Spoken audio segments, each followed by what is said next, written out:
Hi, I'm Melanie Benjamin, and I'm here to tell you about my newest historical novel, The Windsor Affair, which comes out June 2nd with Delacorte Press. Now, The Windsor Affair is my 9th historical novel. I started out in this genre back in 2010 with Alice, I Have Been, and now this is number 9. And sometimes I'm asked why I like historical fiction so much, and an easy answer, especially in these times, is that I really do understand the past so much better than I understand the present. And I think when we write books set in the past, it's almost like writing books set in the future, really. We're in a different world than we are in now. We get to experience different adventures than we can experience now.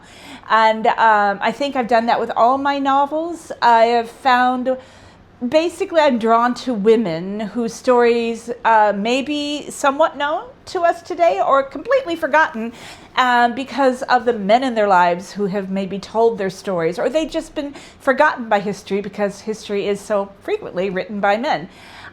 So one thing I think they all have in common is they are about women, and they are about women who, despite great odds against them, whether it's because of the times they live in, or maybe even environmental factors like in the children's blizzard, or the men in their lives like Anne Marlenberg in The Aviator's Wife, or even Babe Paley and Truman Capote in The Swans and the Swans of Fifth Avenue. It's about these women finding a way to take charge of the narrative and tell their own stories and write their own endings.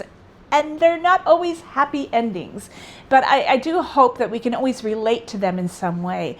This time, I'm kind of going back to my roots a bit with The Swans of Fifth Avenue. And I like to call The Windsor Affair a novel that would be the result if The Swans of Fifth Avenue and The Crown had a baby.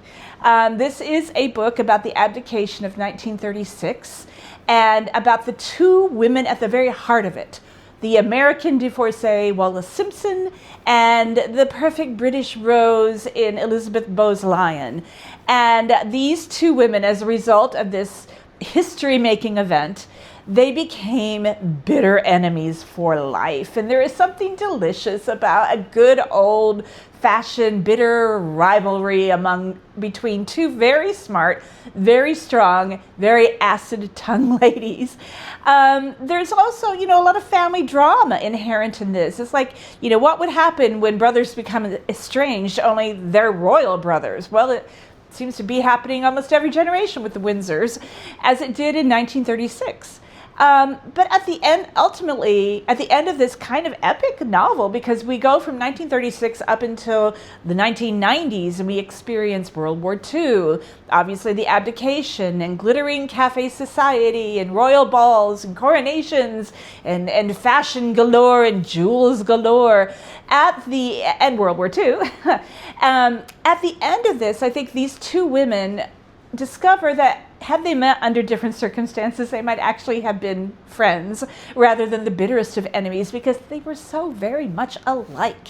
They each liked a good gossip, and they were both strong women, I think, very strong women married to weaker men. And by the end of their lives and the end of my novel, they discover how strong is the bond between two people making history together, even if they're on opposite sides of that history.